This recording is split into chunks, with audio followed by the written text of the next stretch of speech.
Hello and welcome, everybody. Welcome to another episode of something that I have built.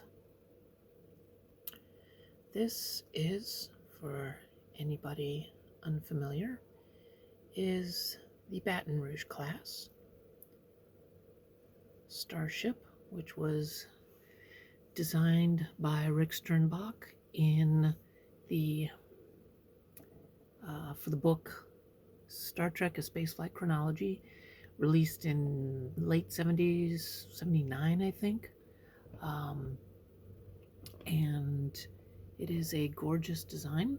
I love it. It is one of my favorite starship designs, followed closely by the Excelsior. And this is, as you can probably tell by my hands, 2500th scale.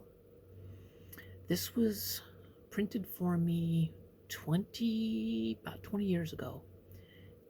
And I really feel bad because I don't remember who printed it for me. We lost touch, and a lot has happened in 20 years. So I apologize to that person. Let me just brush off a little bit of fluff there.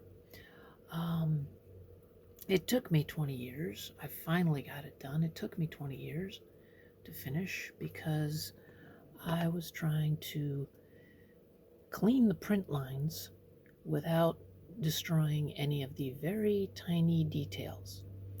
And it took me quite a while to figure out how to do that. So I've just finished this a few weeks ago, and I felt that I wanted to share this with y'all. So again, this is 3D printed, and I'm using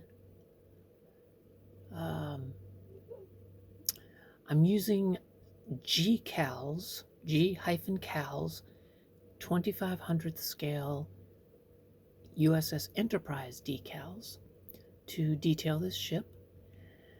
And they're beautiful decals. I am very impressed with them. They offer, as you can see from these impulse engines, which are not standard Baton Rouge, but again, this kit did not come with any decals. This was a one-off print for me, so I made do with what I had. So these decals are there we go, very detailed. You might be able to see the grill work inside the powered up impulse exhausts. Now, my story for this is that when they're basically maneuvering and just kind of standard orbit and such, only the outer two are powered up.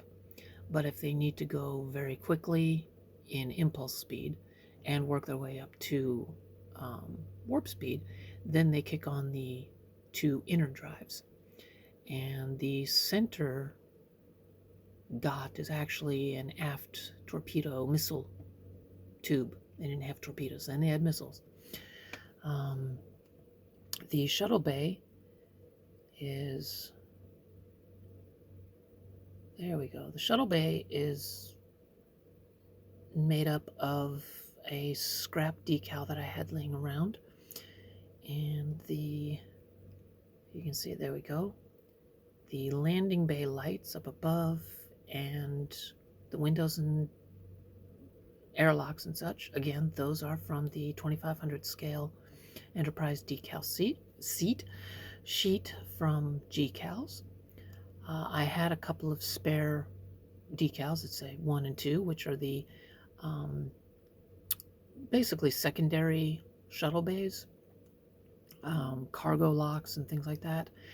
And yeah, I know the copper gold looks wonky. That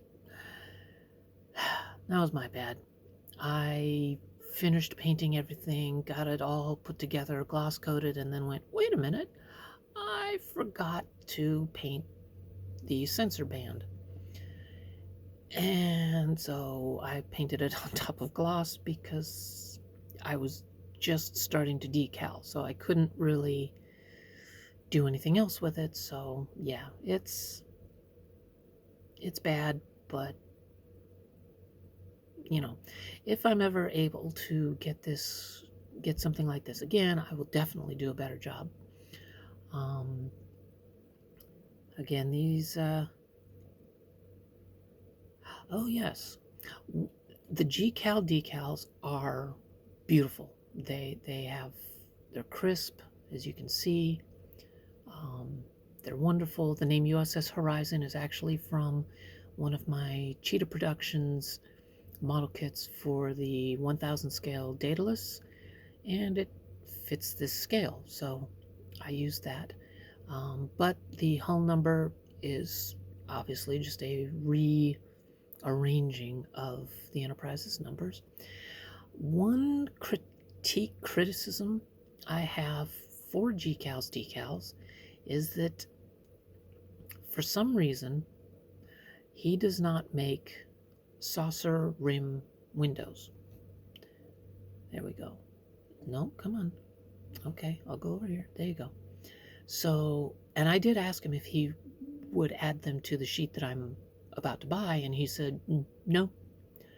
He doesn't, and it doesn't. I looked at his channel, and it doesn't matter what scale, 2500, 1000, 650th, doesn't matter. For some reason, he does not include saucer rim windows.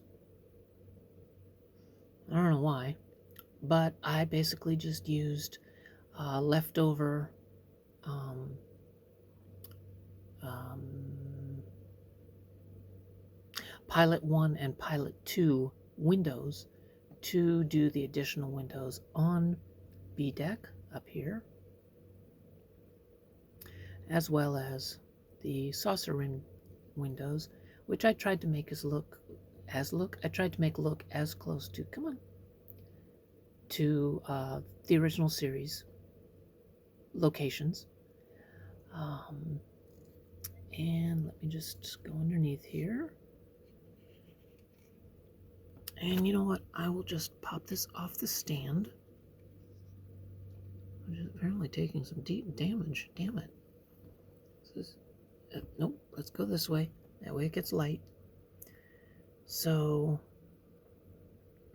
wow, damn, I even sealed this thing too. There's some damage around the stand hole. Oh well. But yes, I made do with what I could find. And I'm actually quite happy with this. Let me just flip it upside down so it gets some light. But you can see the main sensor array.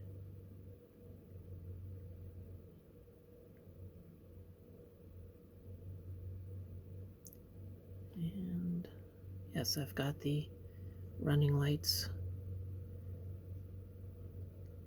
and the little bumps that you can barely see on both sides of the,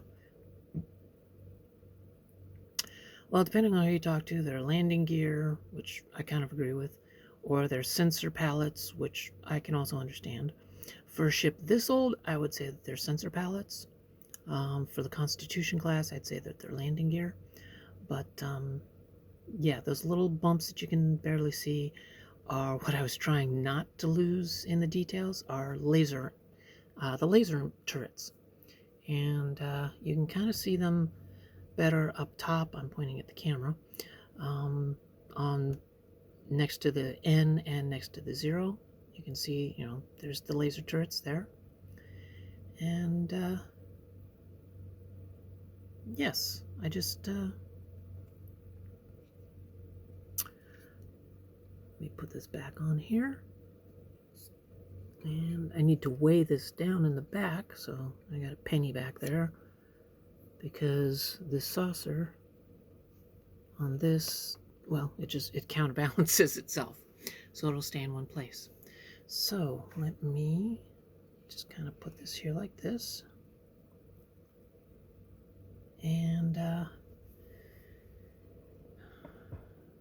we go. And say thank you all so much for joining me. I hope you enjoyed this little tour, whatever, this build. There used to be a 1000 scale kit made by Starship Modeler 25 years ago, 25, 30 years ago, and I really wish I could get it again, because it's this is one of my favorites. I did do a version of this ship.